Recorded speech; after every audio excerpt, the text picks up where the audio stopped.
Today I'm talking to Rale Rasic, coach of the Socceroos in 1974, the first occasion when we got to the World Cup in Germany, because we always get to the World Cup in Germany.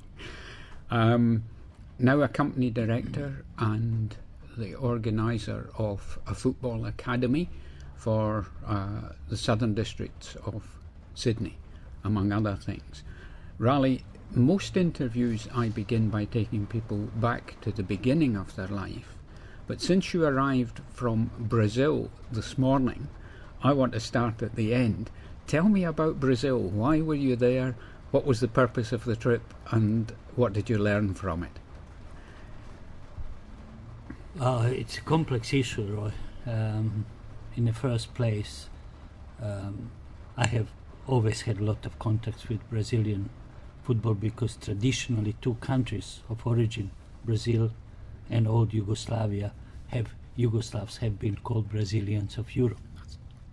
So that's one link. Secondly, I visited the country in early 50s on a number of occasions.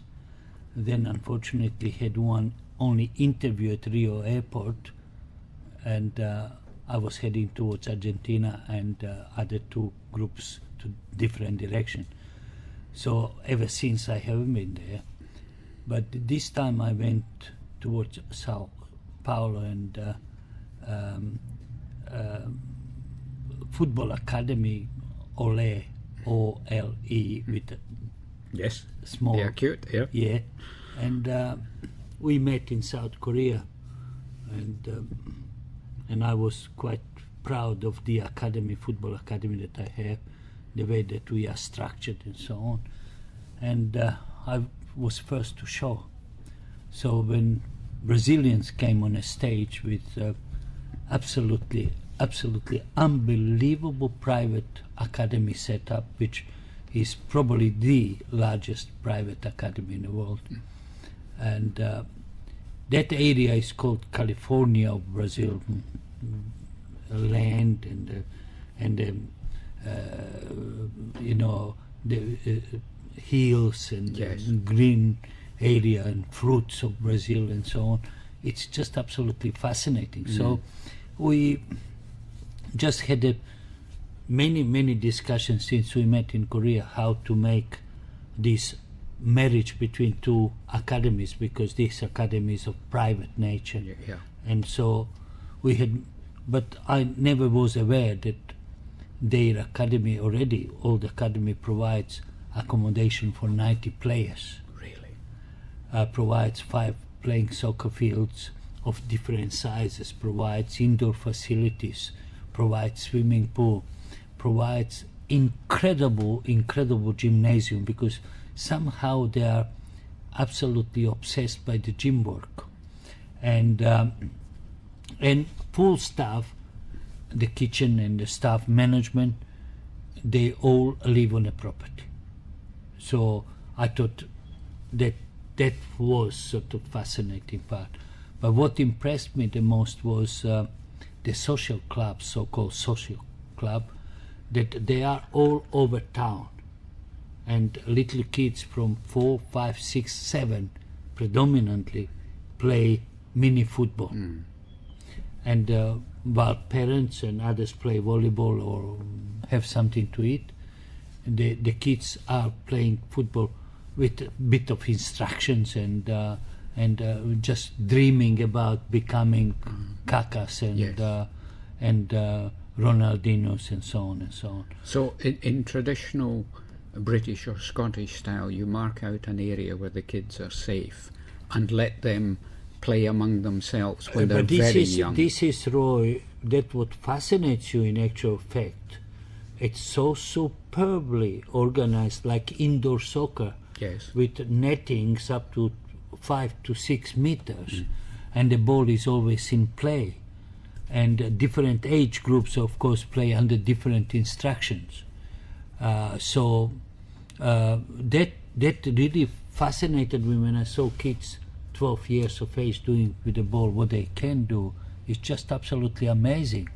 But these clubs that are structured sort of like like these social clubs, provide service and parents are paying for tuition, but the other group of social clubs, they are not paying for anything. Really? Not paying for anything. That's all sponsorship based and so on. So it's just absolutely fascinating. All town of 700,000 people is involved in this program. So main academy now, step ahead, which I'm aware of, that this new project which has this artificial turf cost $700,000 of theirs, which is about 450,000 US. Then 4 full-size fields. Old used to be coffee farm, and now that has to be preserved as traditional. They created small church. They created headquarters for special visitors. They created accommodation for special visitors on without touching that, like here, historic buildings and so on. Then comes, on the top of it, comes another, on one side, 2 small mini football fields, then another 4 full-size field, 1 field for a full-size field for the goalkeepers, car park for 1,000 cars, and 48 units for accommodation. Absolutely, that will be completed in 6 months' time. Really? Right. Approach to that is about 400 meters before, then big, large sign of Ole Academy. It's just absolutely fascinating. So, but the background of the directors of the company, one played with Romario with Vasco da Gama. Other one played with Botafogo. There are 2 Botafogos. One is in Rio, one is in Sao Paulo. Puerto, yeah. And sort of this is something that fascinates you, how these footballers who have been at the top are still contributing. Yes, yeah, indeed. and their passion and so on. Then, strangely enough, what I say to you is only few players are paying in the academy. Everything else they do hand-picked scouting, and these players are paid for everything they get. Everything. They are going next month, this month on the 20th, they are going to Kazakhstan. Airfares and everything is paid for these players by academy. So you know yourself, till you are 16, you can't have a contract. That's right. So this player can leave the club. That's how big it is. But they will. They're investing in the future. Just absolutely exceptional. I haven't seen anything, and they played the matches, and I held 2 seminars for the coaches and so on. Just differences of opinion, different philosophy of coaching and so on, which is always good enough to be discussed and so on. So that was fascinating. We have one big announcement to make, that marriage between 2 academies is already on 20-year contract, sealed and delivered. And so Ole will have sister club here. With what a our fantastic step forward. So that and was you're only 72, so only next birthday matters quite a bit. 73, actually. But I personally think that being involved with the youth and their development, their growth, their education, I think makes you feel a bit different. Of course it does. And there is not many bosses from FFA and to tell me what to do, so it's a bit different. Somebody you might have come across the name before your time, a fellow called Angus Drennan, who played for Australia way back in 1948. I talked to him some years ago, and he said that he had only one ambition left, and that was to go back to Scotland, get himself into a rooming house somewhere, and spend 3 months at the football club learning. This was when he was in his 70s. So, like you, still learning and still contributing to the game. It's magnificent, Raleigh. But let's go back and start this story at the beginning. You've written a fantastic book with Ray Gatt that tells a lot of this story.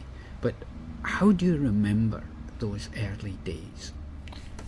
Interestingly enough, I can recall everything, but as I pointed out in book, I refused in last 35 years to write book. Yes. I refused to write on football because I always say that football is matter of opinion.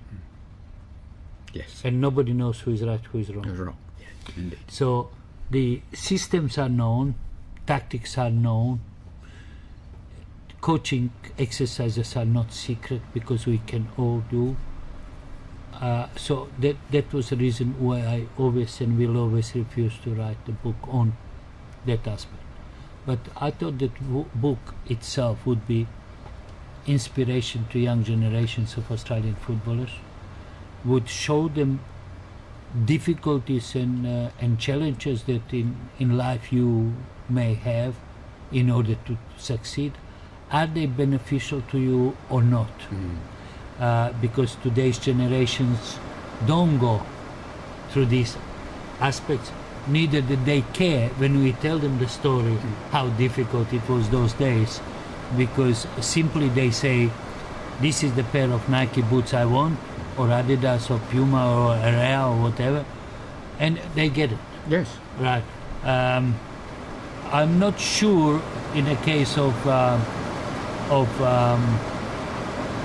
you and I, for example, when in Scotland or old Yugoslavia, when we played barefooted, and if you lost the toenail, put a bit of dust on it and continue, otherwise someone else takes the place. I'm not sure they are not interested in hearing that, but I think they should be reminded, because this is the way that football begins. If you are not prepared to commit yourself, if you are not prepared to sacrifice, if you are not prepared to give and take, don't try. That's my. Secondly, to be a bit more direct, I don't recall anything else. I recall the war and the lightning. I recall that. I recall few people those days, but once I entered the real place, which for me always will stay as the area that motivated me to be what I am, was Orphanage House, then I recall every single name, good or bad, in different players, the young students who play chess with me, or who play table tennis or volleyball or football or basketball. I remember moments as I would remember this conversation in half an hour with you. Yeah. Right. I'm amazed at how positive you're. I mean, you were aware of the hardships, but your overwhelming impression that you convey was that this experience was positive for you. Well, it had to be positive because first point in Orphanage House was, if you don't things right way,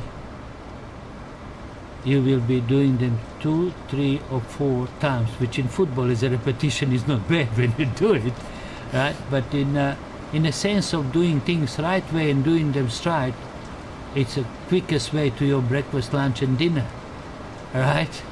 That's one thing. 2, if you are advanced in playing chess or football or basketball or volleyball, we were always favorite sons in an Orphanage House, amongst the teachers, amongst all the mates and so on. So that was sort of also important. And academic, there was a reward for you at the weekend to go to the town if you had a good marks.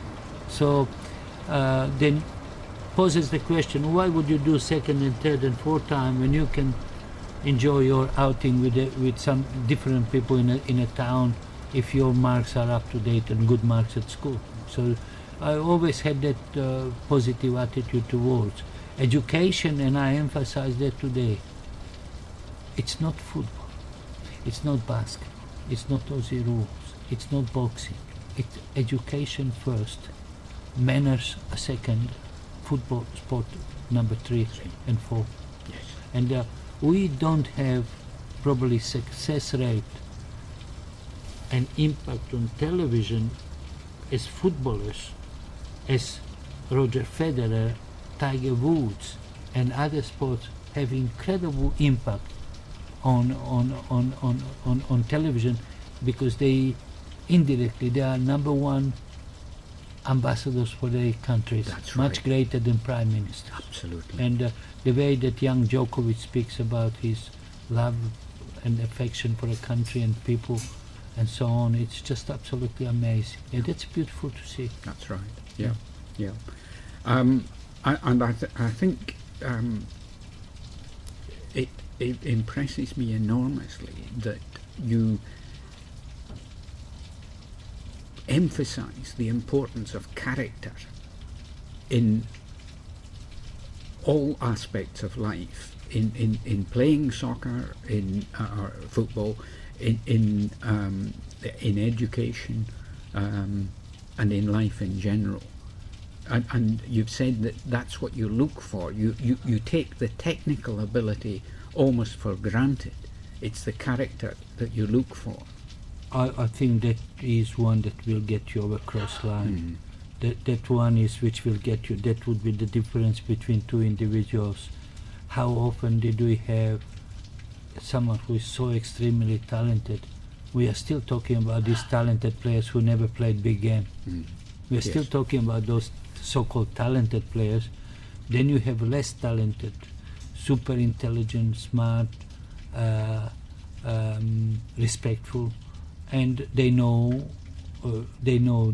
what they are good at, what they are not good, and they measure their performance very well, realizing that extra yard, extra sweat was the difference between a good and bad player. Indeed. Right. Indeed. And those who always have been honorable in that input, plus intellectual quality, they were always playing for winning teams.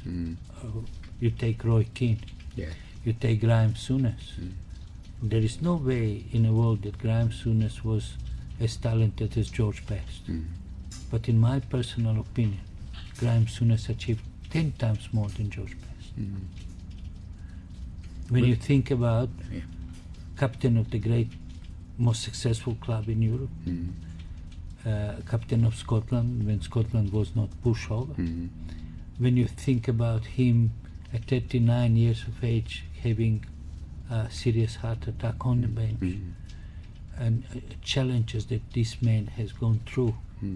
And I was fortunate enough to have him here in Australia only 8 weeks after operation, and we were in Brisbane, and I was talking to the coaches, and I was telling the coaches what I said. Now we have a privilege to. He said, "Rale, you speak much better than him." And then he swore, "F ambassador." He said, "But I'm not a good speaker." He said, "I will show you what I can do outside." So he took group of the kids, took that shirt off, was not embarrassed of that cut on his chest, and played with the kids and coached the kids, and it was the kid himself. Right.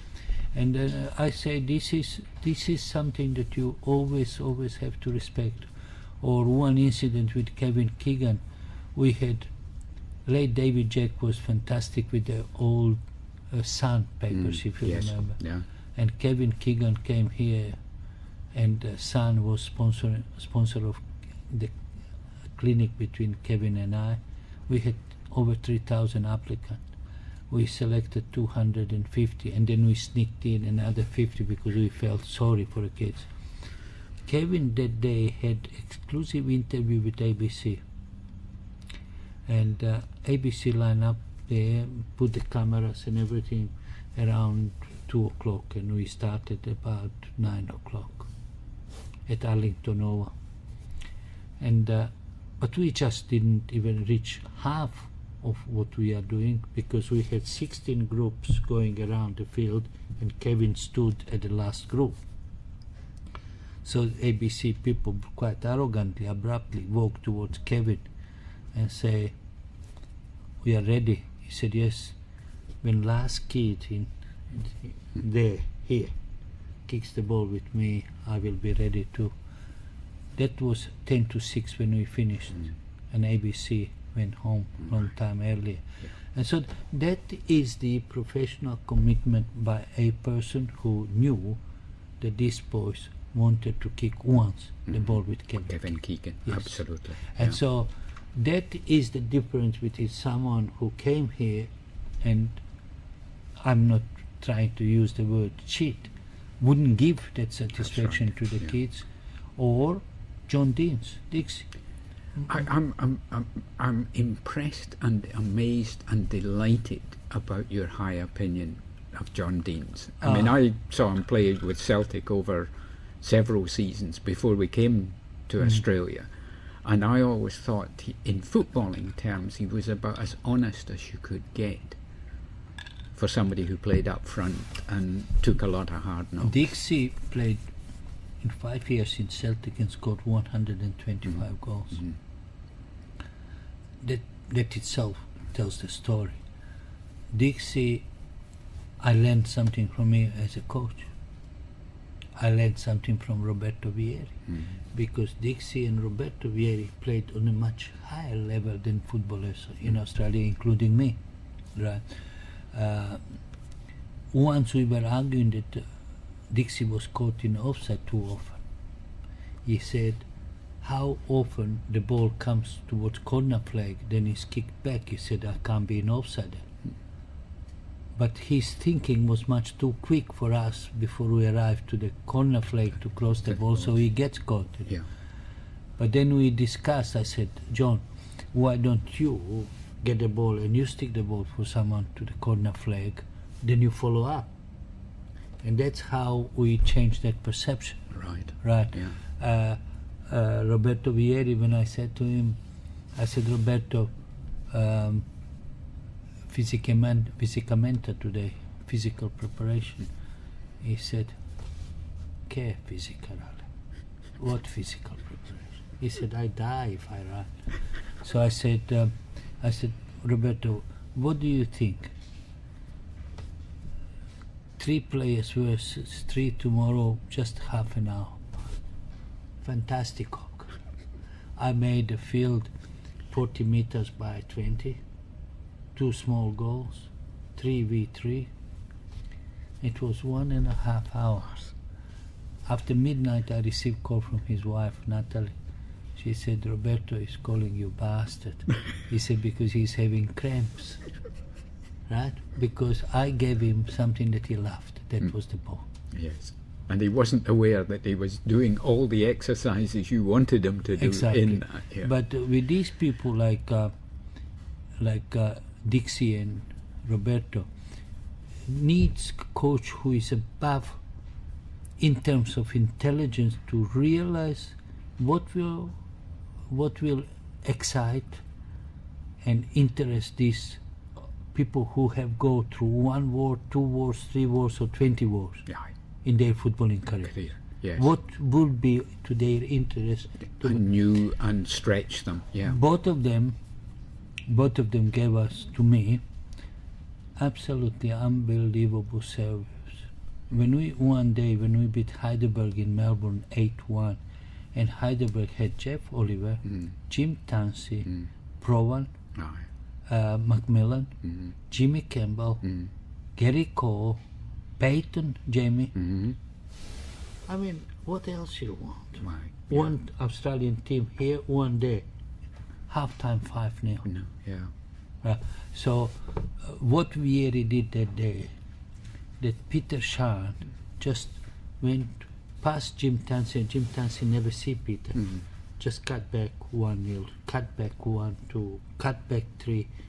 It was absolutely incredible. So appreciation of these people and finding solutions how to explore their potential to be put in terms of the practical winning of the match and so on it's just absolutely phenomenal. And that area was probably strongest aspect of my Coaching, yeah. to realize, to make people to realize what is their greatest potential, and for me to accept that it is.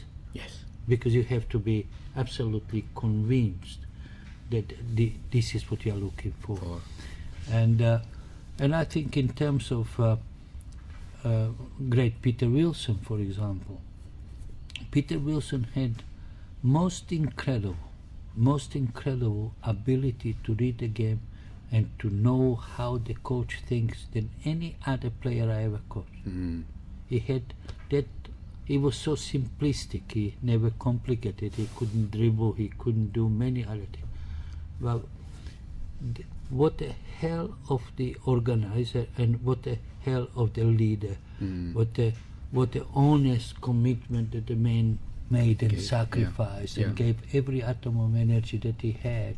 You must have been, by 74, on an almost unique wavelength with Peter Wilson, because you mention in the book that on the sidelines you could just raise a finger and he would pick up what was required and do it on the park. Was the chemistry really that good? Peter and I had so many personal one-on-one meetings, and I would just spend. Peter was not much academic, and Peter had no patience for you talking 1 hour.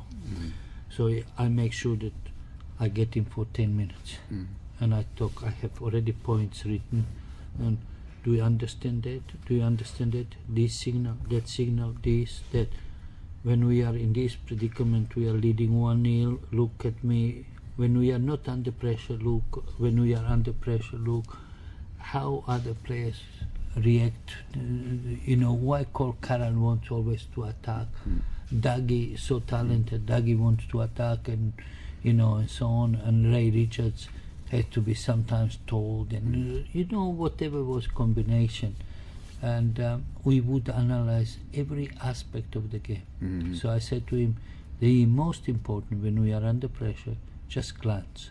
I said, if I talk from outside, you will probably say, stop talking, because then looks bad on me.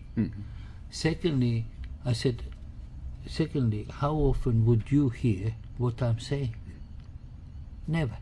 Because the especially if you've got 70,000 Iranians screaming at you. Exactly. And not only that, Korea, Iran, Vietnam, Indonesia, wherever you go, you had 50,000+ people, and their 10,000 would make up for 50,000 Aussies. Yeah, correct? Sure, absolutely. So I think that the relationship between two of us has grown so closely. That was an understanding became absolutely phenomenal, that we had incredible respect for each other, and that I think between Peter and I, that was something. But his strange decision to do what he did resulted in them being very shy, resulted in him being very, very, very sort of.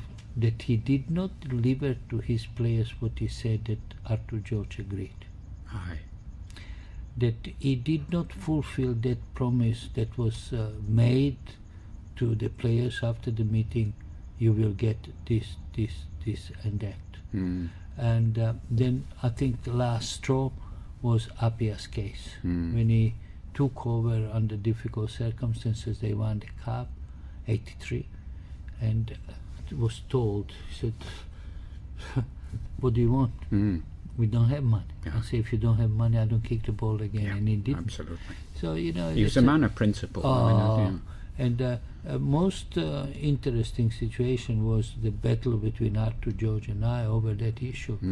When Warren suddenly recovered, and Warren was expecting, and he said in his book, imagine Beckenbauer coming after injury and not being captain, but Johnny, you are not Beckenbauer, right? Secondly, other Beckenbauer is doing much better job than you, right? So that was the the admiration for Peter was too strong. Mm. If you would replace him with no reason, I think would cause chaos in a certain areas, Yeah. or probably total disrespect for me Yeah. if I did it. Yeah. This is perhaps the point to broaden that argument about the chemistry of that team as a whole. You have a lovely phrase which I cited in my review of the book, that you saw yourself. An Australian coach had to be different from coaches of other teams, Yes. because you were a barman. You had to make a cocktail of all these different Yeah. characteristics. I said you also had to be the bouncer as well. But basically, explain that. How is it that you can structure an Australian team so that you get the collective effort out of it? I think that, Roy, it takes a bit more than coaching. Coaching is the easiest aspect in this profession. It is just piece of cake. But managing the people and managing so many different individuals who have complex issues off the field much more than on the field. Marriages, girlfriends, employment, because part-time. Yes, many of them lost jobs and so on every time they went on a tour. Many other aspects, or the players who from Yugoslavia, Germany, Hungary, Scotland, England, wherever, they came as ordinary players, didn't even play in the second division. Suddenly are on a world stage, acting as national heroes. Ambassadors, yeah. Now, poses the question how each one of these individuals feel when all of a sudden they're on a big stage seeing Billy Bremner is not there, seeing Bobby Charlton is not there, seeing George Best is not there. And to British people to realize that Bobby Charlton is not on the same stage as they are, that George Best or At least Ryan, Bremner was there. yes, or Ryan Giggs, Yeah. right? But you know, when you think about this not happening, then you sort of know how big stage it is. Poses the question, how do you cope with it? That's right. When we arrived from here, before I tell you that cocktail, if you knew Dougie Utisenovic, who is one of the nicest people in this world, I never seen him getting yellow card, but he used to eat basket of bread. So get him basket of bread. Peter Wilson would not eat steak. Get him. He's vegetarian, so why do you force him to eat steak? This one wants, let's say Schaefer wants something German. Let him organize for him to have it to make him happy. Then social side of it, which is very, very important. Who can sleep with whom in a room? Who can influence whom in a room? There are complex issues, and there are so much. Football is so much behind these issues. Then really coaching itself becomes non-event. If you as a coach understand what will get you result at that world stage, then you will play for that formula that will get you results, because nothing else in this world, unless coaches realize that it is not World Cups, European Cups are not beauty contests. They will separate winner from loser. They will indicate good or bad. They will tell you who can, who cannot. There's so many aspects of that that's amazing, and that what would make a coaching profession so interesting. Bill Shankly, Matt Busby, Helmut Schön, Rinus Michels, Jock Stein. Yeah. these people made that profession to be so interesting that's beyond belief. And once you come to that stage, which did not belong to Sir Ramsey, was Don Revie, David, right? But Don Revie was only as a spectator, wasn't he? Because England wasn't there, right? And many other, all Italians packing up their bags after round one. Absolutely incredible. Prior to that, for 980 minutes, they did not concede a goal. Yeah. Right? Tournament starts, they lose. It's just amazing. Means somewhere something was wrong at a certain point of time. But my match in Iran cannot be wrong because you are eliminated from the World Cup. That's right. So how do you make it? You probably noticed one area there when I said, I don't know if you know how dear is John Barkley to me. He's to me is one of the greatest friends That's I right. ever had. Yes. And yet you threw him off the bench for defeatism. Yeah, and John said, you shouldn't write that in a book. I said, John, that's compliment to you because I use that psychology. Absolutely. Right. And you got into Maxie Tolson's head at half-time as well. Yeah. But these are the things that at times they may not paid off, but they did. So when you are in a corner and you are looking for one jab to get out of trouble, you find that jab if you're clever enough. If you're not, you're gone, right? And yet, you need time to build that structure. I was reading a contemporary interview in Soccer World the other day, and it was in 1970. Towards the end of the season, you'd just been appointed as national coach, which in itself was an extraordinary and almost meteoric rise, because you've only come back to the country in 66. 4 years, yes. Yeah, and what you said then was, the team that is picked to go on this world tour must be picked with the World Cup in 1974 in mind. That's right. And so even at that stage, you were, I assume, looking for a blend of youth and experience that would carry you through to 74.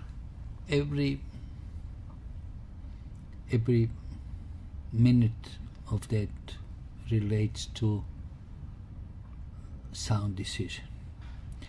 For example, first coaching job with Footscray, we won the cup, Emperor Cup 66 against Hellas, and I give my boots to the president of the club. I said, it's the last game. He went mad. He said, what are you going to do? I said, I'm going to coach. He said, where? I said, here. He said, I have 7 players older than you in this club. I said, this is who I want to coach. Right? And then we fought for 4.5 months. I wanted sole selection. I said, one man, one job, one responsibility. Then they come because Footscray was close to Essendon, and Essendon Football Club has 5 selectors. Carlton Football Club has 5. Collingwood Football Club. I said, no. That's a different structure. I'm not interested in it. If you want to point a finger at someone, that's him.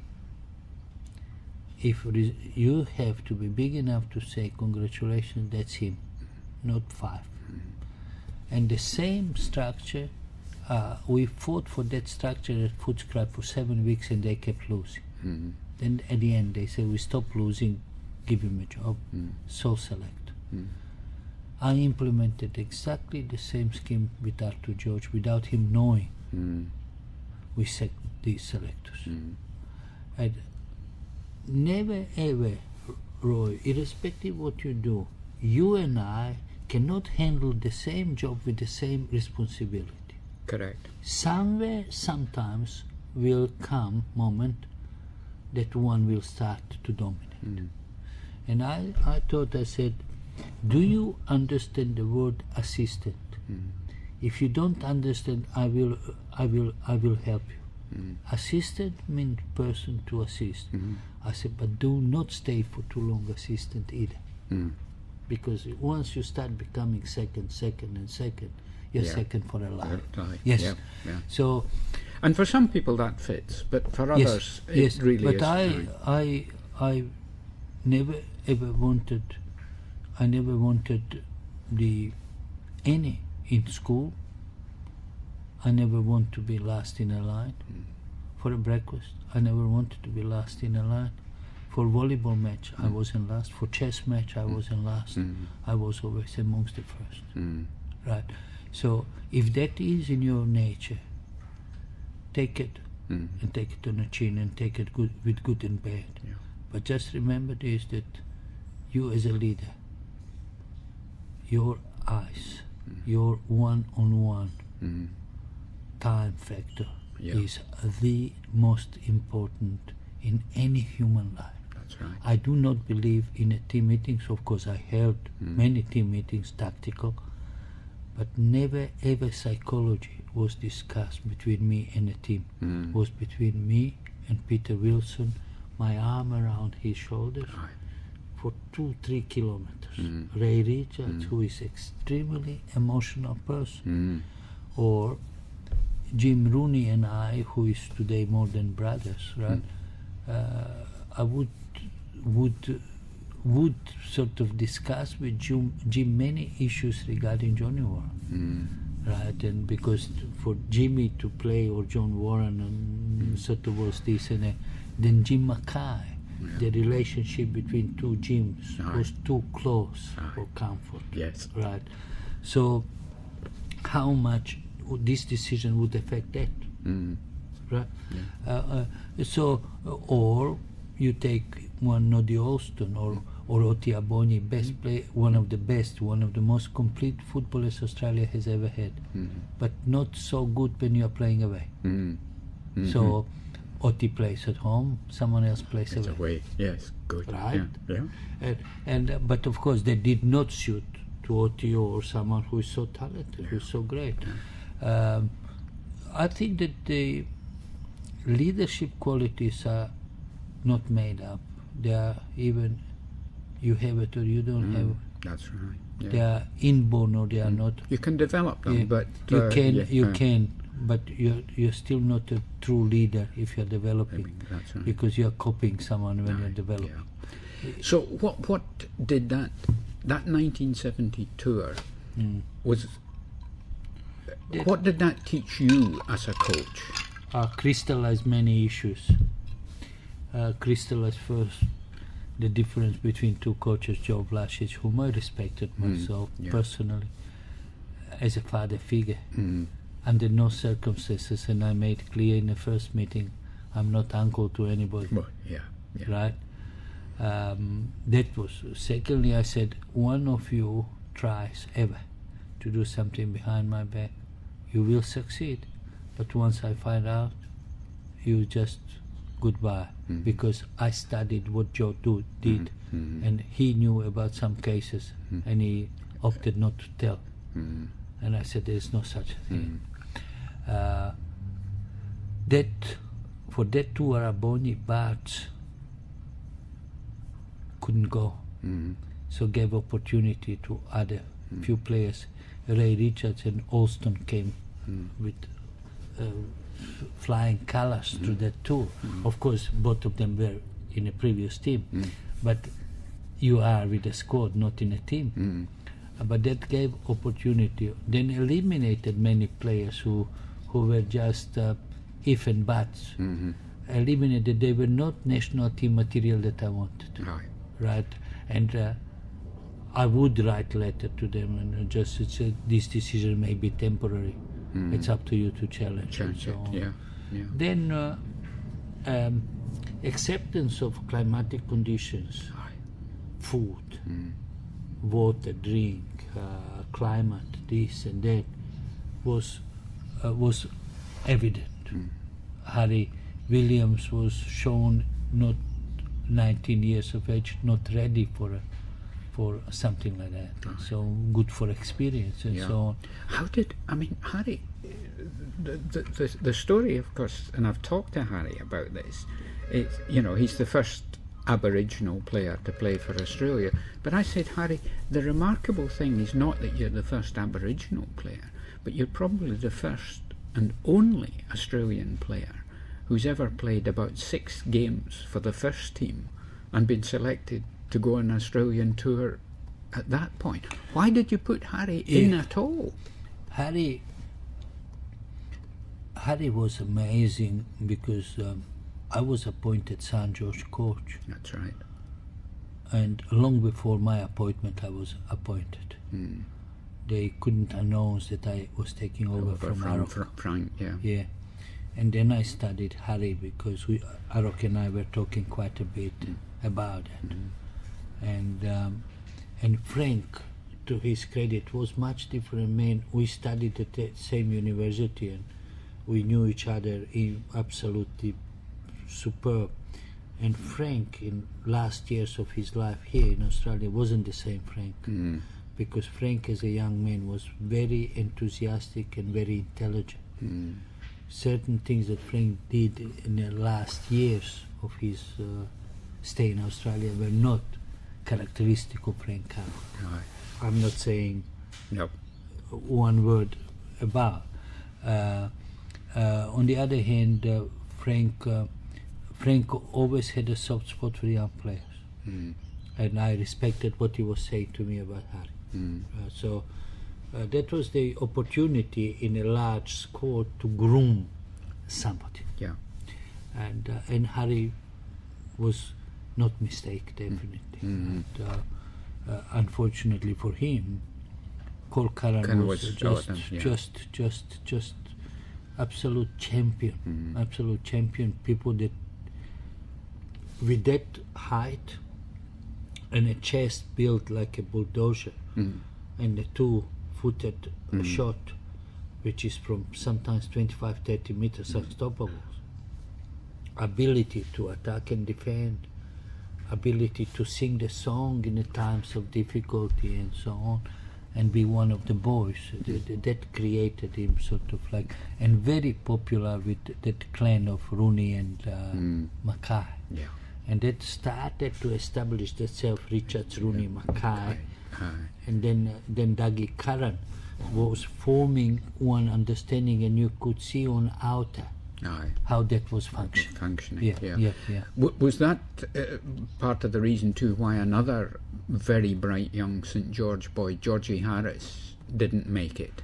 Because at that time they just lost at the beginning of the season. I think they lost Frank Haffey and Tommy Anderson.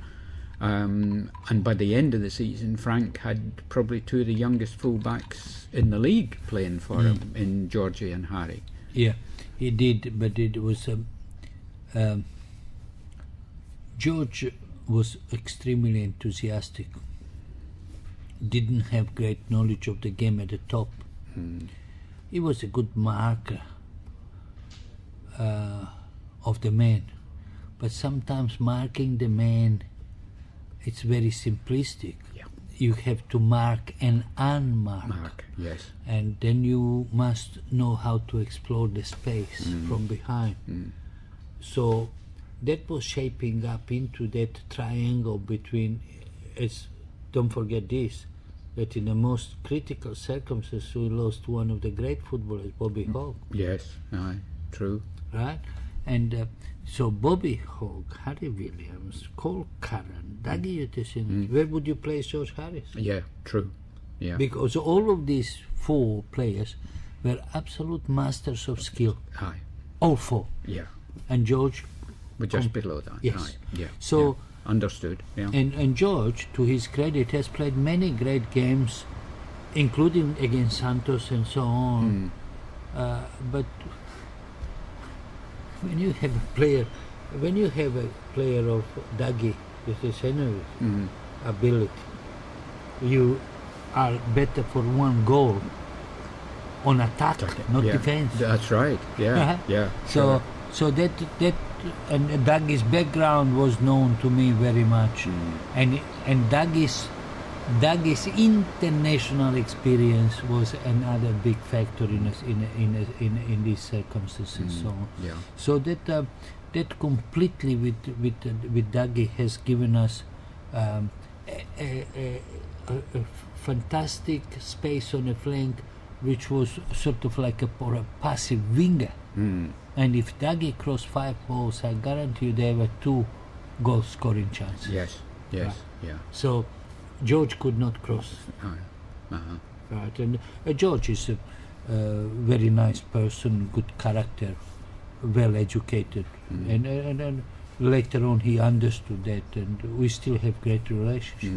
But Dougie was one of the most complete professionals you could ever come across. Yeah. So let me take you forward to 1974 in Germany. You've qualified after a pretty tortuous campaign.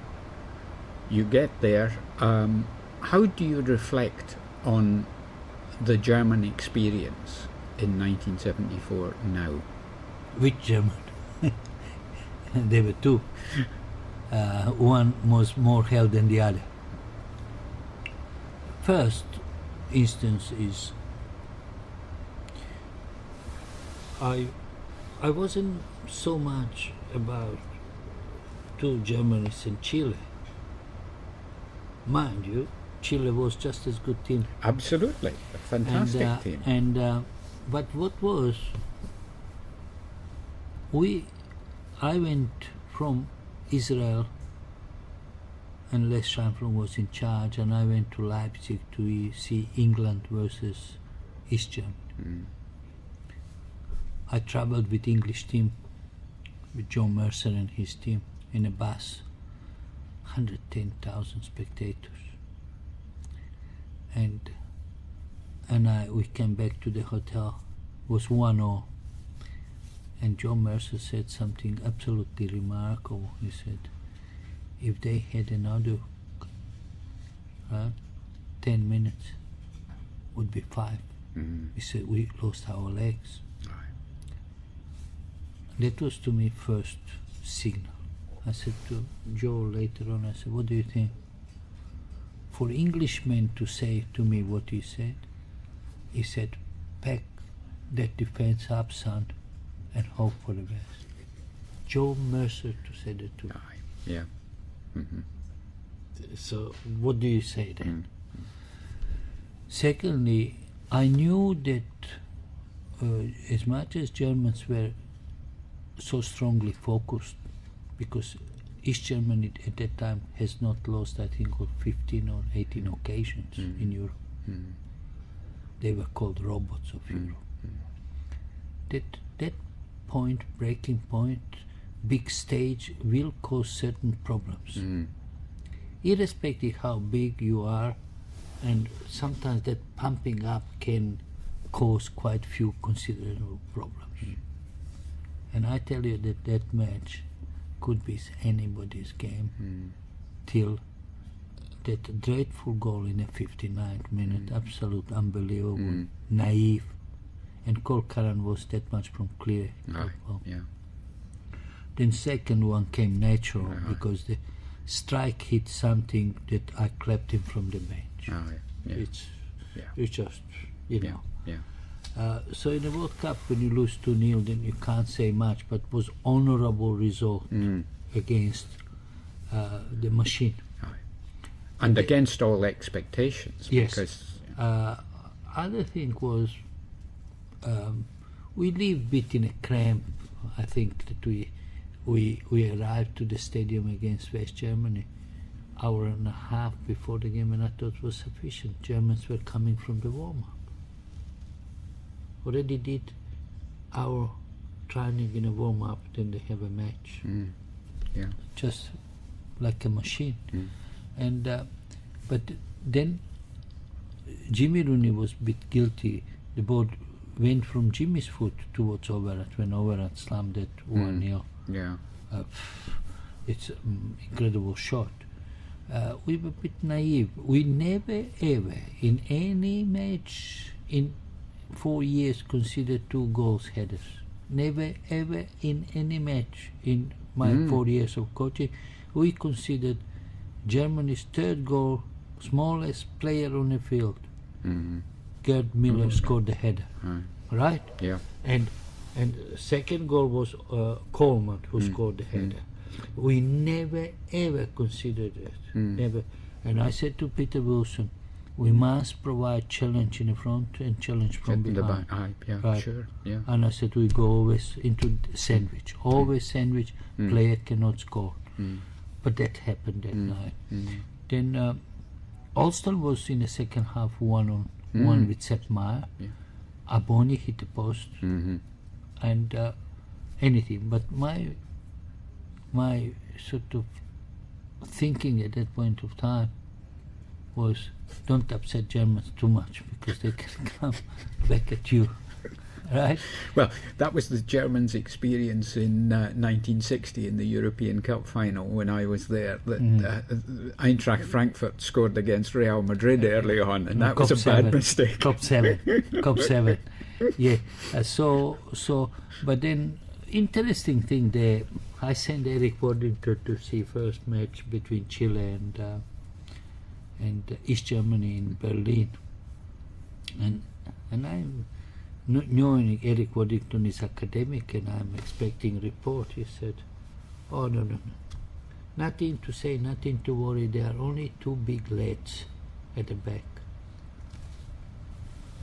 I tell you, if you ever have a time, read that Don Elias Figueroa, Sir Elias Figueroa, is listed by FIFA amongst 100 most successful footballers in the world, and 3 times South American Player of the Year, 3 times Player of the Year in Brazil, 3 times Player of the Year in Uruguay, and twice in Chile, his country. Amazing comment by a person who claimed that he was professional. Yeah. Amazing comment, 2 big lads. And Elias, even in Brazil, you mentioned now, is the same as you mentioned Pelé. Right? Yeah. So it's that is amazing, little knowledge. And when we drew with Chile, I tell you, we could have won that one. You played in a downpour. I mean, it was worse than this. This is nothing. This is nothing. It was just I tell you, when I saw the sky blue and much more darker, and I said, please, come on. Because they were at the dry conditions. The ball went 10 centimeters here and there. Amazing. But in the circumstances, I was a bit offended by that. When we drew that match, that people thought that was not sufficient. Mind you, on Mackay was penalty kick, 100%, and Aboni had a chance and so on. But so did Chile have few, right? And the weather definitely went against them, right? Because we are much more competitive in the difficult conditions and so on. But still, outstanding performance. Yeah. I mean, in the book you make clear what you think of that suggestion that you set out to play defensively. I mean, you were a master at closing up a game when it needed to be closed up, but my understanding is you did not set out to play a defensive game against any of the 3 countries. Is that? I mean, did you really take Joe Mercer's comment to heart and you didn't change the formation? No. We were conditioned for 4 years into belief, into the pattern. We did, in a certain circumstances, took more cautious attitude than the other times, depending on any team in the world, Roy, that can determine outcome of the result of the game, the team which needs 0-0 gets 0-0 cannot be bad team. That is simple. The same time, the team that needs to scores three, cannot be bad team. And how I justify that?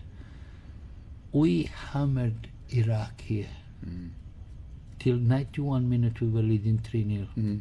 They scored into 92nd minute, 3-1. We hammered Iran 3-0 here.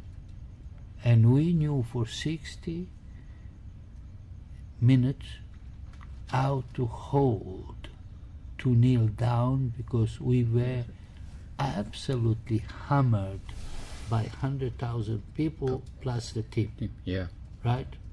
And that can't be a bad team. And finally, after big disappointment here against Korea, how do you explain when the team comes from 2-0 down, when John Barkley said we are gone, took him off the bench and so on? How do you create belief? Yes, Right. indeed. How do you create belief? Post that period, there was a Peter Wilson twice and Ray who hit the post. Yeah. Then, on the other hand, how do you create belief in return and deciding match for the World Cup in a sellout crowd in Hong Kong? How do you do that? When your team does not concede a goal in That's right. Yeah. So I think it's a that sort of area was created fairly by Eric Waddington, because Eric kept telling to George how football should be played, and I think Eric had quite few problems of understanding how football really should be played. Yeah. Right. So that team was a business-like team. Knew when victory had to come, they delivered. When a draw needed, They would it deliver. come. Yeah. Right. Yeah. There is no criticism in any circumstances of any team which can demonstrate that on the field of play. I was in England up until 1970. Well, I was in the United Kingdom up until 1977. When I was at the University of East Anglia, I had a student, David Ponsonby, whom I managed. One of my triumphs was to get him a grant to go to the World Cup in Mexico in 1970. He was a devotee of Wing Commander Reap and Charles Hughes, those archetypes of the English long ball game, the belief that you built, goals were scored after 5 moves, you belted the ball up the park and put it in the net. Worthington, in a sense, came out of that, which was probably the low point of English understanding and that was time of the when they game. didn't even qualify for the World Cup. Absolutely Exactly. right. Yeah. We look. I'm very strict with, and I probably not probably should. I would be probably by far best coach in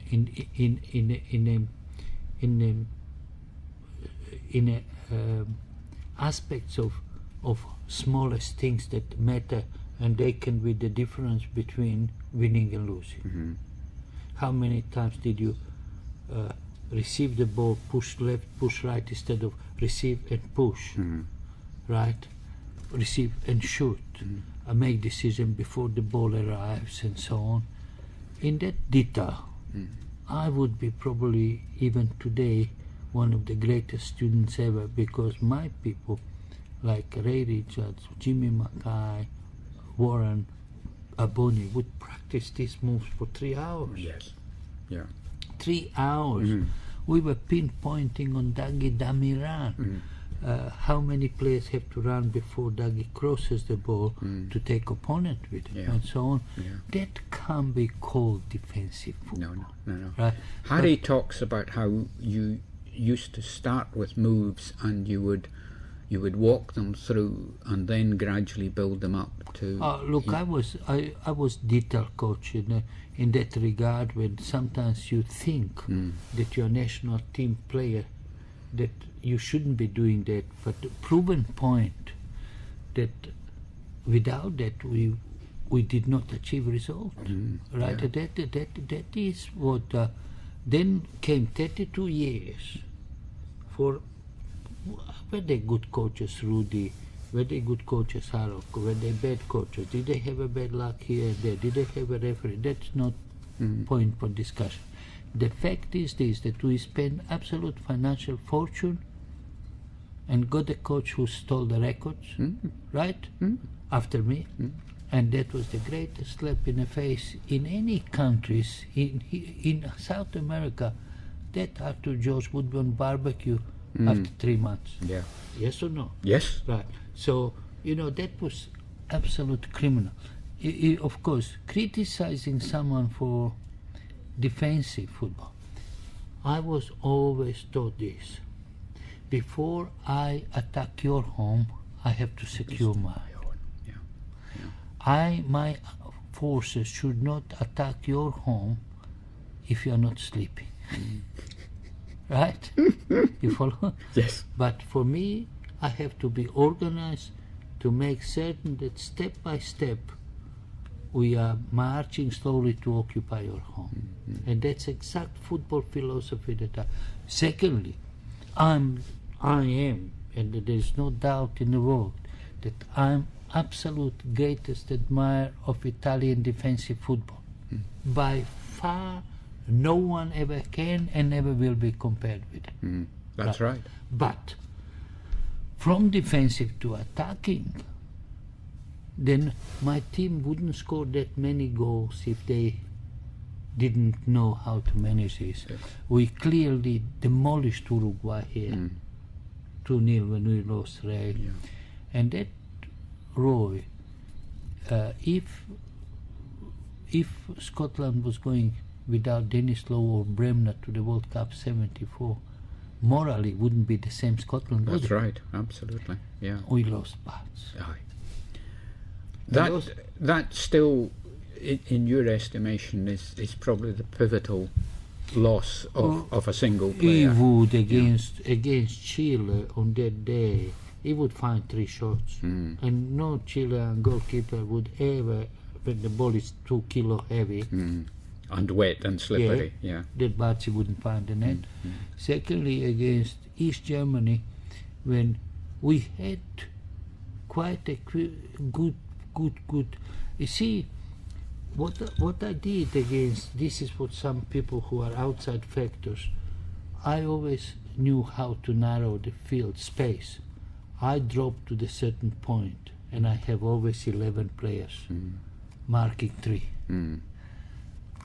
Lippi did that absolute copybook against Hidnik, and no one ever had courage to criticize who's against Italy. Absolutely. I mean, we agree 100% on that. We never got behind the Italian defence even when they had 10 men. 10 men. But what Lippi did, he pulled off the strike. There were 2 strikers, not one, and pulled all his team on his staff. And he said, Australians, you have a courage, come here. Yeah. Then we count. Right? Yes. But this is when media didn't have a guts to say anything about Hoos. No one ever attacked. But Hoos waited for too long. They said he was waiting for extra time. I'm sorry, the game is over. But yeah, absolutely. And the second chance was not coming, was it? That's right. Sure. This is something that coaching comes into it, that you have to condition. We managed Juan Santos with 6 Brazilian internationals, including Pelé and Edu, right? Yeah. We managed 2 all. So that's 4 goals in that game, right? Yeah. 4 goals against Bulgaria. 4 goals in Athens with Greece. Aye, away from home. Yeah. Away from home. Yeah. Then we beat Iran and Israel away from home. You can't play that all the time with the defensive football, right? Sitting back and hoping for 1 goal chance. But what did happen? That the system was built purely on Ray Bartz because of his incredible shooting power. And we said we invite opposition to come, then we can counter. Secondly, if they don't come, Bartzi has 30 meters. And that's exactly how Ray scored against Uruguay here, Yeah. from about 35 meters. Yeah. Right. Yeah. That proved the point. But I think it's too many unqualified people were talking about something which is a very complex issue, is the same as Les and I, Murray, talking about insults that he has made against Peter Wilson, which are totally unfounded and totally unacceptable, because Peter is Peter, but Peter is wonderful human being. And that war. For somebody whom I regard as an incredible international diplomat, is it possible that Rale Rasic was not as good a domestic diplomat as he needed to be to retain the position he had achieved in 1974? I think when you think I've been thinking about it too. Early days when I got involved with Gough Whitlam, Don Fraser and Cole Joy, Judy Stone, Michael Vendon and so on. We went to Blacktown Workers Club, or went to Opera House, and from Opera House I went to see Arthur George. And that didn't go really well with him. But I was I realized that I was marked being a foreigner, that I was big tool, used as a big tool for election purposes, because migrants those days have played huge role in the game, yes, and Australian society. And then I was receiving absolutely fascinating publicity from media, and I be ever grateful to 99.9% of Australian media being absolutely fantastic to me. They did have their opinion and say, but no one ever denied that I was the difference between Australia big success and no. So I had media being absolutely great friends, and I at times felt one of them too. So I'm grateful for that. Thirdly, and to answer your question most straightforward, as a young man I thought, if I have capacity to take to the country to the World Cup finals and create history, no one in this world would have a courage and guts to do what Arthur George did. Arthur George did it brutally, and soccer paid the price for 32 years. Agreed. Yes. Agreed. So would I repeat the same? I think with the structure of the team, Karen totally matured, Harry Williams ready for any World Cup, Wilson still could play another World Cup, and Jimmy Mills was phenomenal backup goalkeeper, and Alan Meyer.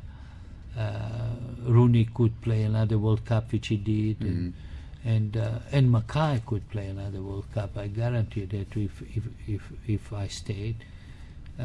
Bart was young enough for another World Cup, that we would still have that nucleus of that team going into next. And taking that experience with them, having incredible, played on the stage. Yeah. So I look from this perspective. I said I play, first of all, the meeting in Warunga with the management, hotel management, was fascinating meeting, absolutely fascinating.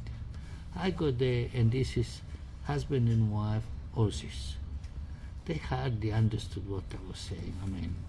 But I was well dressed, well presented, good looking. God. And I said, I read to them, I said, breakfast such. And lunch, he said, lunch what? You have sandwiches. That's what he said to me. I said, is that so? Sandwiches. He said, good. I said, what's for dinner? Oh, you get whatever. No. I am paying, and you will cook what I tell you. He said to me, it's a pig's ass. This is the word. Right. And I said, see that building there, the difference between you and I, and Linda, his wife, pushed him like this. And I said, sorry, don't push, because I'm extremely observant person. Right? And I said, no need to push. We are there. I said, secondly, what I want here, I will get there. My man is not going to try as Auntie Joe was. They try once a day. Then on Friday they had free day. I said, gentlemen, we tried 3 times a day, and we have 3 meals a day. And all meals would be as we require. There's no sandwiches in this camp. Ashley went crazy. Picked the phone up to George. He said, this man is crazy. This is except to George said, very difficult at times. Give him anything he wants. So what do you say in that circumstances? Yes. Please. I was with Arthur till Eric came like this. But Eric started to promote something that was not success, because Poland demonstrated at Wembley. Right, that's right. Right. What's the name? Germany demonstrated in 72. Yugoslavia demonstrated in 68 when they beat them in the semi-finals of European Cup in Italy. Right. Correct. So that wasn't the way that Eric was promoting with the 3rd and 4th division players. Right? Sure. Then he brought kids here to coach, and they are still kids, and I would not apologize calling Ron Smith kid. He's still kid. Never played anywhere, never coached it. Right? Shoulder, may God help. Other one got caught stealing. And so what did Eric bring? Brought one fantastic intellectual who played for Chelsea, centre forward, director of coaching in Western Australia, university man, what's his name? Ron Tilson. Tilson, yeah.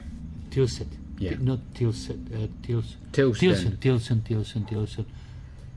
Well educated, played for Chelsea, good background, educational, modest in his aspirations and so on. So nothing in this world should and would stop you to promote something good, industrious, successful. Nothing. And you would, as a person, would not expect me, who comes from that educational background, to make the difference. Because I come from the war-torn country, I come from the poverty-stricken country, so you do come from the slums of Glasgow and so on, or Rooney or someone else. So there is certain similarities in that regard. If anything, they are advantage, not a disadvantage. Yes or no? Yes, absolutely. So, and as Keith Miller said, when somebody said, do you feel the pressure? And he says, pressure is 2 Messerschmitts up your arse. I mean, playing cricket is not pressure. Absolutely right. And so, if you wouldn't accept Shankly, Busby, who was of those days, Ramsey, who you like it or not, he won the World Cup. You can't. Ever since Ramsey, no one did. That's right. So so you can't call this unsuccessful, can you? Right? Because you're defeating the purpose, isn't it? And ever since Bertie Mee and Don Howe Harry Haslam. These people extended to me goodwill to absolute extremes. Yes. So I would be ever grateful to people who have compliment, because we are part of the global game. Absolutely, and, Yes. and that was when we put our credentials on the board. Yeah. And today, in a situation as we experience over long periods, you have Arsene Wenger, who is demonstrating something for no genius has ever done. New stadium, new training facilities, team players coming God knows where from, Yes, and Arsenal, one of the best clubs in the world. and playing attractive football. What more could you ask? So Yeah. what more?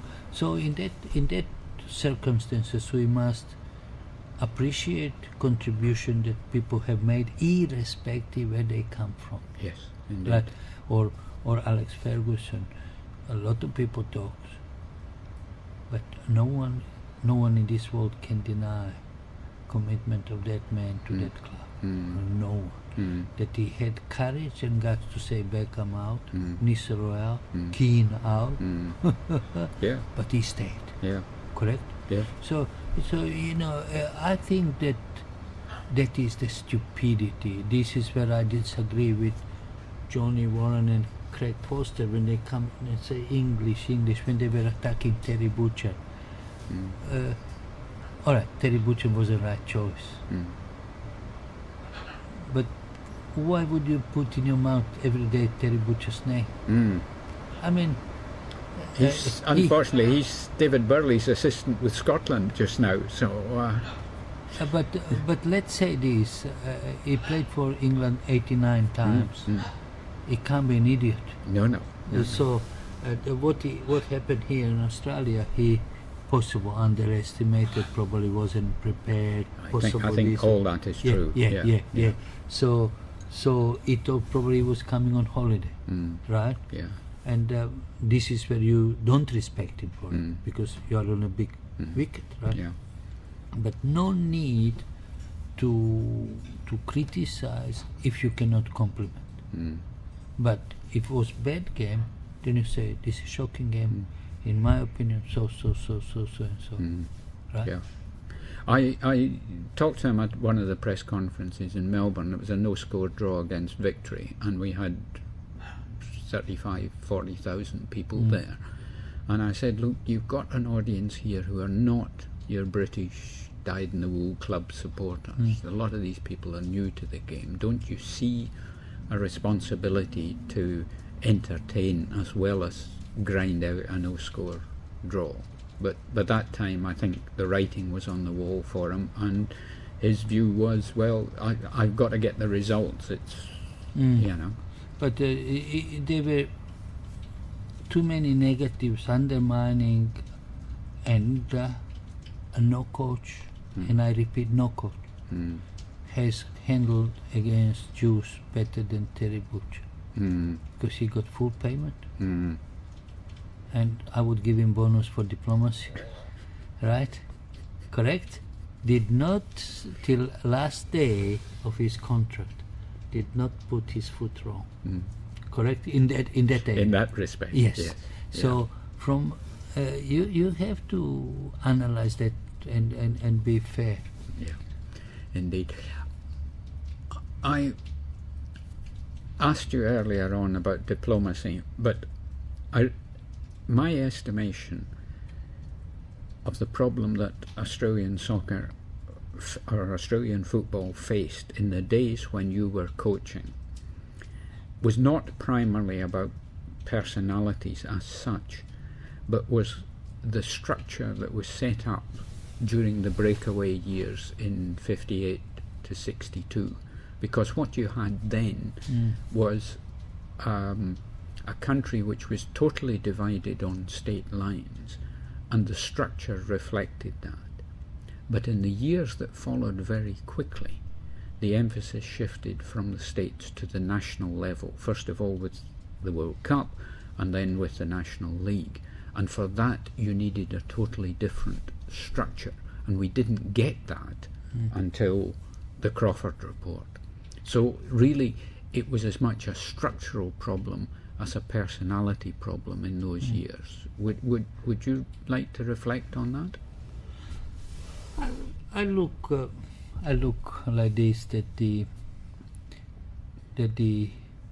when I came to the country, they would invite us for lunch, and that was Victorian team preparations for international match. Go for lunch. Yes, right. And then I look from a point of view of Joe Vlasic, that would rely on players to make decision which way, or similar occasions. I studied every single case, and I said, in which case I can make the difference. I was probably more focused than any coach in history of football on a very minor things which would make the difference. You were also probably the most qualified coach in Australia at that time. Would be probably Joe Wenglush and myself at that time, because Joe was.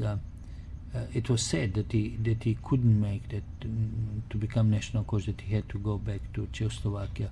That was fantastic choice of the academic, a player who played at the highest level too, and we shared many great moments in our lives in Europe. On the field against each other, and I thought that the advantage that I had is when I came second time, I learned about Australia and Australian mentality and she be right attitude. And I come from the environment that the years that I went for 11 exams at university and completed them in 11 months, and that I went to the army and was marching for 9 hours a day, and I said, if I can do it, is anything in the world I can't do. Then that personal ego called decision-making process, not leadership quality so much, but decision-making process where one man, one responsibility will provide success. Then analysis of the personalities of different kinds. How do we get the best out of individual people? How do we make people to jump out of their skins? What is that Cole Curran needs to jump out of his skin? What is that one introverted player needs to do the same? And I think that they knew that there are some things that cannot be printed, and I done it for the benefit of the players. Because in a certain circumstances you must assess what is the problem, what could be the problem. And all these things made much more difference than what would you practice with the ball on the field, right? Yes. Because on the field you have 22 mature people. Question is, who is in the best state of mind to do the job? Exactly. Or who is most suited in a certain environment. As I said to you, I have always had, and I will always have, if I speak to anybody when we crack the jokes, I speak to Oti Aboni, I pick the phone and call Oti, because Oti will crack one or two jokes and we will laugh for 2 hours.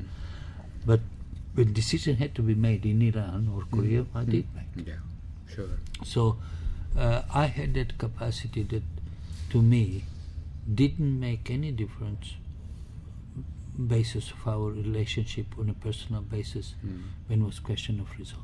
Yeah, indeed. Right. Absolutely. Yeah, I think in that regard that I was probably most complete.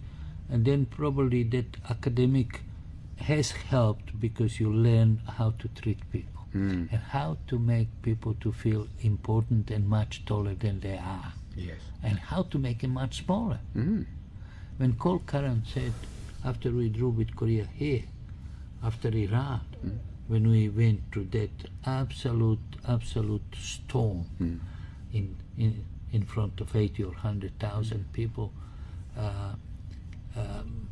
media, Australian media said, these people will hammer Korea by fire. And we were lucky nil all. Right, indeed. Lucky nil all.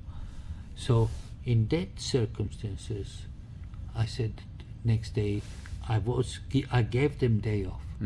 But after nil-all, I said no one goes home. I said, Right. all of Yeah. you back, Yeah. because they would talk negatively with the people and families. Aye, sure. If it's Yeah. victory, they go into positives and so Yeah, on. yeah. I said back into camp, they didn't like it. that, yeah. I called team meeting and I said, now, I said, what do you think?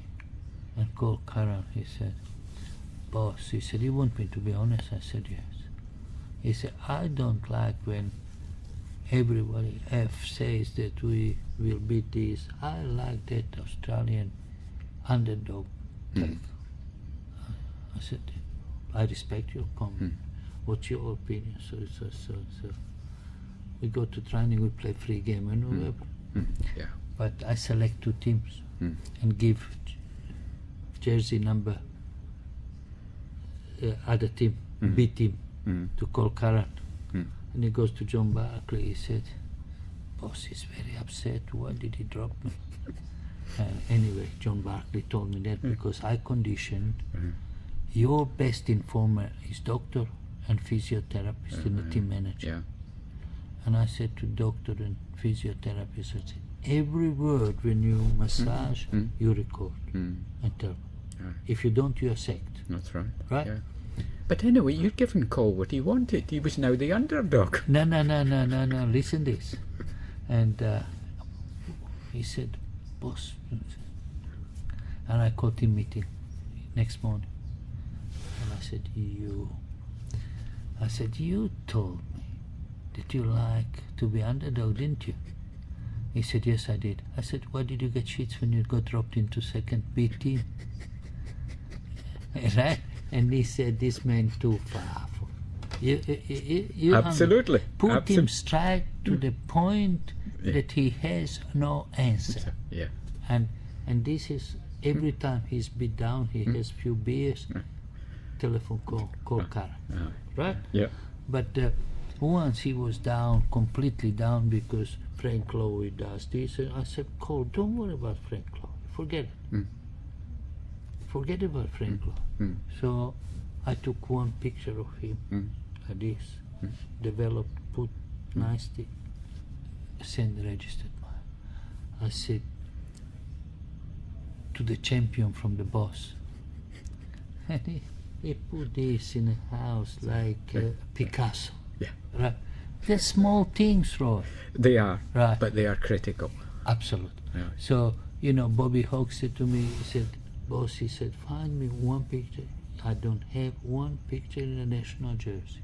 So we took Santos, black and white picture, developed into color picture, took him out of the team and made him as individual like this, and send him there.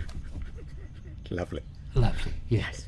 And that's post football, 35 years Yes. post. So, yeah. Yes. Yeah. But we are still on speaking terms. We still ring each other's road. I think in that regard, you take Hus or myself, probably is not anywhere detailed as I'm in that regard, because I work in this much more difficult environment than he would. Yeah. Right. Mind you, I always said the man had personality. He had media eating of his hands, and he knew that he was temporary here. Yes. So And all his gambles came off. I mean, he's known as Lucky Goose, and he is. yeah, But But- two things. One, he left out the only player in his 20-odd squad who could actually deliver the ball properly, Josip Skoko, yes, right? The result is that Australian team that he had, who did not have a Brazilian first touch, needed 2 steps to control the ball because it wasn't being delivered to them properly.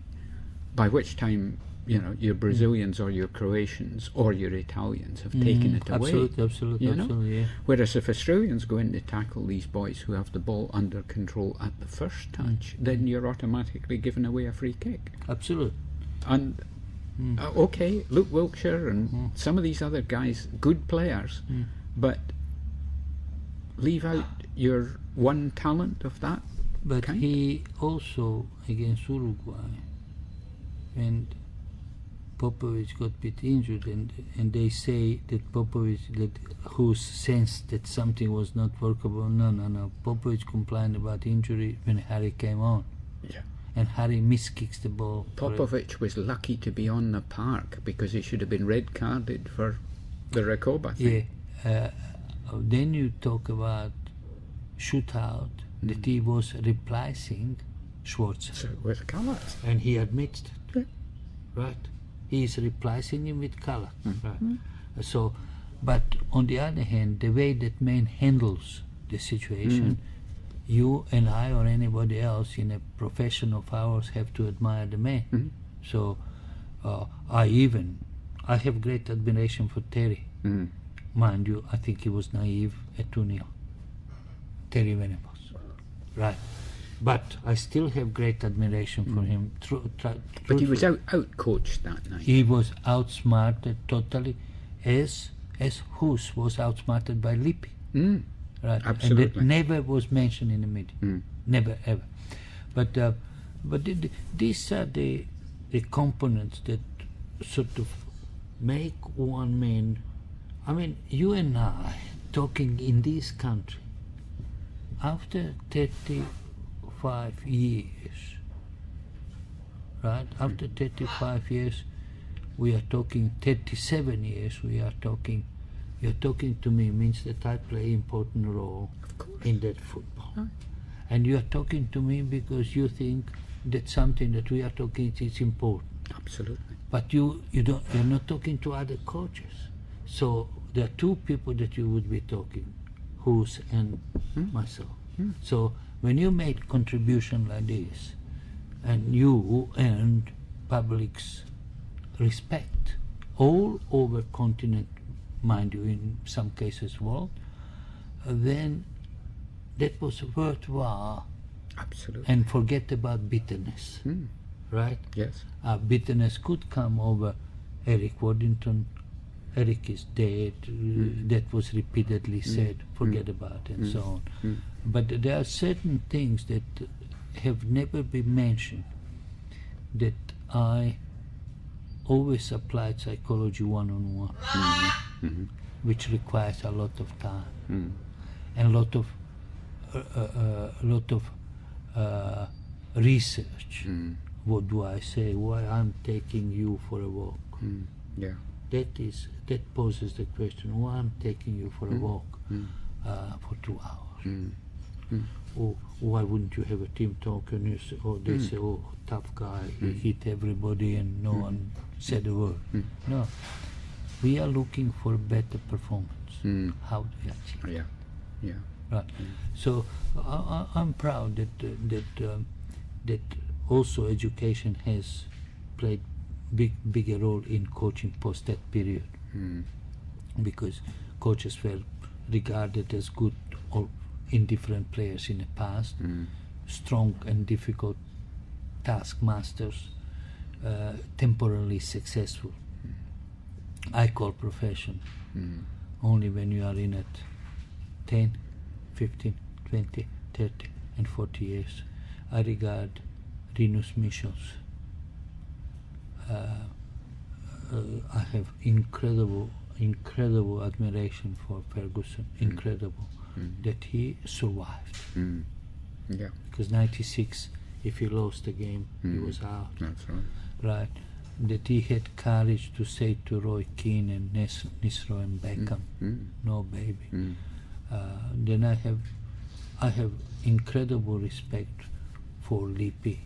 The way that he conducts himself off the field, it's just absolutely remarkable. Nothing bothers. Especially in the circumstances when, if you remember, that Italian football at that point was riven by domestic scandals of one kind, some of which were impacting on the players he had in his squad. Yeah. And he had to get them to focus on the games they had to play rather than on what was happening outside. And involving him too. Yes. Right. Indeed. That's a difference. Similar situation with Italy was in '82. Paolo Rossi, remember, was Of playing course, for a yes, long indeed. period, That's right, yeah. And they won the World Cup. Yeah. Means the coach must have done something that no other coach would do, right? And prove the point that no other coach did, because 82 and 206 were 2 years when they won the World And that's Cup, right, yeah, right? yeah. And So this you're not saying we have to have a scandal in Italy before the team can win the World Cup. No, but- but that in a certain, but you look case of Croatia that was just separated from Yugoslavia in That's right, '98 yeah. and could have won the World Cup, Indeed. right? Yeah. So this has certain effect Yes. on it, Yeah. and so historically this has to be analyzed by top coaches why this team performs. Like Lindsay Gase said to me, the basketball coach, Yeah. he said, I was absolutely puzzled with how this small state of Serbia has three players in a top 10 in the world, or top 5 in for that matter, because 2 and 3 in ladies and Djokovic. In the men's, yeah. Yeah, right. And he said, I went to European Championships to find out, or World Championships in basketball, how Yugoslavia, Serbia won boys and girls under 16, under 19s and under 20. Right. Yeah. He said, I went to ask the coaches and said, what is the secret of your success? He said, they are all friends of mine who shared with me basketball. Lindsay Gase said. Yes. And he said, we don't have a secret. He said, I go to next one. He said, what's the secret? Give me some syllabus. He said, we don't have a secret. He said, this nation doesn't give anything away. He said, I go to the third one. I said, what is the secret? Give me. So he goes back to Slavinic, whom the two are like this. He said, Slava, please, come on. He said, I tell you, what secret? And Lindsay takes the book to write. He said, no, it's simple. Our boys and girls play free basketball 2 hours before they go to school. Our boys and girls play 2 hours of basketball after school. Yeah. Our boys and girls play 2 hours organized basketball when required, 6 times a week. Yeah. And he said, if so, he said, and Lizzie said, I went to the hotel. He said, no one in the world plays more basketball than these people. Yeah. Indeed. That's what I did with the Socceroos. We tried 3 times a day. I knew that morning session was not important, but was mental. You must get up to be there at 6:30 or 7. Yeah. You must have a shower to be there for breakfast. That's right. You must have a session to feel need for lunch, and you must feel need for rest before the third session. That's comes. right. Yeah. So every minute, like in the army, was organized for them. Yeah, and who's to give him credit? He did exactly the same. Look, He put them through something that they. He said, apparently, Bresciano said, we don't train as hard as Serie A. He said, Marco, it's my way or no way. Okay. Yeah, yeah. No, I mean, all these things put together, when you think as a human, are very important. Absolutely. And this is where is the difference between me and many others. Many others probably work harder, but the question is, I think, working hard and working smart. That's right. And I was probably known much more than any other coach into analysis of opponents. Yeah. But I did not adjust towards opponents. Yes. Yeah. But I knew every opponent that Cole Curran, Peter Wilson will play against. Yeah. Left foot, right foot, attacks from behind, good shot, good this and that. That required many hours of commitment. That's right. And I mean, to say that is not to let the opposition dominate your game. It is your preparation so that you are able, in as far as it's possible with the resources at your disposal, to dominate them, isn't it? But Roy, it's not always players. If I have done all research, my mind is clear and positive. Yeah. If I haven't, I have some negative thoughts in my head that I have not done enough. Right? Yes. That is another. That you see, if you see one player and the body language cannot tell you is he going to play well or not, you must be naive. I said once, Parramatta, we did really well because it was a small club, but we were just buzzing. But Jeff Gunning was not functioning. And I said, Jeffrey, how is it? He said, fantastic. He said, I will destroy them. I said, can you stop there for a minute? But I was planning to drop it. And I'm looking for opportunity in the dressing room. I said, Jeffrey, can you tell me in the front of the team how your gut feels? And the voice came and said, we should win. Just like that. I said, out. Dropped him in the front of everybody. I said, but you are not through that door. You will be sitting on a bench if I need you. So I brought him 15 minutes against South Melbourne, 15 minutes to go. We're leading 2-0 against South Melbourne. And I said, Jeffrey, if Paul White touches the ball, you will not get the jersey for 3 months. Because Paul Bucciani is Trivoli. Yeah, oh yeah. And he goes to Paul, and they was throw in for South Melbourne on their right full back situation. And Jeffrey goes to Paul, and Jeffrey was bricklayer, hand like this. And Paul is sweating, doesn't know what to do. He said, did you tell him to do it? I said, to do what? I don't know anything. I said, I don't know. I said, I don't have idea what it. And Paul tells me the story after. He said, I have never in my life produced sweat so much in such a short period of time. But what I'm saying, Jeffrey knew he was playing for the his next career. game. Yeah. Right? So it means that the players will do anything in order to get a jersey. And I didn't tell him. Right. So it works positive. If you say my input of effort, my time, Deborah said to me, you must sleep. I said, no. Roy is coming from Melbourne. Yeah. Right? And at that point, we've been going solidly for nearly 2 hours. For a man who's just got back from Brazil and who desperately needs his sleep, can I just say thank you very much indeed for doing this. We will talk again, right?